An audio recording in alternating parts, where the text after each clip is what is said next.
Jangan lagi hidup dengan cara-cara yang lama. Ingat ketika Tuhan jamah hidup kita, ketika mata hati kita dibukakan, kita sadar kita hidup dalam dosa, kita hidup sia-sia, lalu Tuhan pulihkan kita. Jangan lagi kembali ke dosa yang lama. Jangan lagi balik lagi ke hidup yang lama. 1 Petrus 1 ayat 14. Hiduplah sebagai anak-anak yang taat dan jangan turuti hawa nafsu yang menguasai kamu pada waktu kebodohanmu. Waktu kita masih bodoh, kita buat semua itu. Tapi Rasul Paulus berkata, apa yang dulu aku anggap keuntungan, hari ini aku anggap rugi karena Kristus. Karena pengenalan akan Kristus itu jauh lebih mulia daripada segalanya. Jangan lagi sia-siakan. Tahukah Anda bahwa dosa itu memisahkan kita dari Allah? Yesaya 59 ayat kedua, tetapi yang merupakan pemisah antara kamu dan Allahmu ialah segala kejahatanmu, dan yang membuat dia menyembunyikan diri terhadap kamu sehingga ia tidak mendengar ialah segala dosamu. Gak heran Tuhan gak jawab-jawab doa kita, karena dosa selalu memisahkan kita dari Allah. Kadang-kadang saya sampai bingung ketika mendengar gak ada bedanya orang Kristen sama orang dunia. Gak ada bedanya orang Kristen dengan orang dunia, menggambarkan kegagalan kita sebagai anak-anak Tuhan menghidupi kebenaran. Kita menjadi sahabat dunia, bukannya menjadi teladan bagi mereka. Harusnya kita ini jadi terang di tengah kegelapan, bukannya terang yang berbaur dengan gelap. Harusnya kita bisa jadi teladan buat orang-orang di sekitar kita, bukannya malah belajar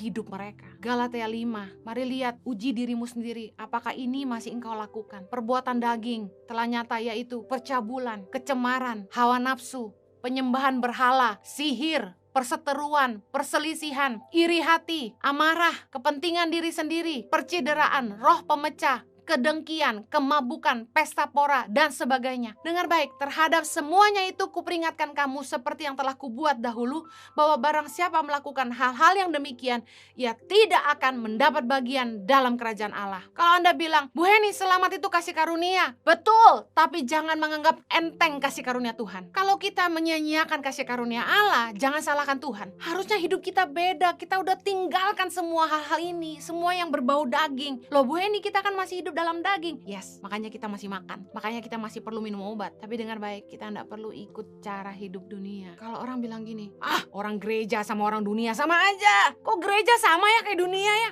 Ini statement-statement yang dibuat karena melihat hidup orang-orang Kristen, orang-orang percaya yang gak jadi kesaksian. Kalau kita gak ada bedanya sama orang dunia, ada yang salah sama kita. Kadang-kadang kita takut ditolak, kadang-kadang kita takut malu, kita takut diejek, freak gitu. Freak itu istilahnya orang aneh. Enggak, kita enggak aneh. Kita ngerti kebenaran. Kita enggak perlu jadi aneh dengan tingkah laku, dengan sok jadi memberikan penghakiman ke sana sini. Ada orang-orang tuh yang merasa diri benar lalu menghakimi orang lain, enggak perlu gitu. Tapi paling enggak gini, mereka lihat prinsip hidup kita. Kita enggak ngomong jorok, kita enggak nyuri, kita enggak nipu. Waktu diajak, yuk main perempuan, kita enggak mau. Waktu diajak judi, kita enggak mau. Orang bisa lihat kita punya prinsip hidup yang berbeda. Kita enggak sama dengan mereka, tapi kita tetap baik sama mereka. Hidup kita jadi teladan buat mereka. Mari lihat, apakah hari ini kita lebih banyak kedagingan atau hidup dalam buah roh. Buah roh bicara soal kasih, sukacita, damai sejahtera, kesabaran, kemurahan, kebaikan, kesetiaan, kelemah lembutan, penguasaan diri. Apakah kita punya itu? Karena dalam Galatia 5 ayat 24 berkata gini, barang siapa menjadi milik Kristus Yesus, ia telah menyalibkan daging dengan segala hawa nafsu dan keinginannya. Perbedaan kita dengan dunia adalah gini, kita juga masih punya hawa nafsu, kita masih punya keinginan daging, tapi kita menyalibkan itu. Kita menguasai diri kita. Kita nggak ikut. Kelihatannya apa yang mereka lakukan dalam dosa itu sangat menggiurkan. Ya benar, karena kita tahu enaknya, karena kita pernah hidup di dalamnya. Tapi setelah kita mengerti kebenaran, kita berusaha menyalibkan diri kita. Kita tidak ikut lagi dengan perbuatan-perbuatan dunia yang kita tahu itu sia-sia. Yesus datang untuk mendamaikan dunia dengan Allah. 2 Korintus 5:19a. Sebab Allah mendamaikan dunia dengan dirinya oleh Kristus, dengan tidak memperhitungkan pelanggaran mereka. 2 Korintus 6 ayat 1. Sebagai teman-teman sekerja, kami menasihatkan kamu supaya kamu jangan membuat menjadi sia-sia kasih karunia Allah yang telah kamu terima. Yesus datang untuk mendamaikan kita dengan Allah. Jangan lagi membuat permusuhan dengan Allah, dengan hidup dengan cara-cara dunia, dalam prinsip dunia, dalam keinginan hawa nafsu duniawi yang membuat kita jadi musuh Allah. Mari jangan sia-siakan kasih karunia Allah. Hiduplah dalam kebenaran firman Allah.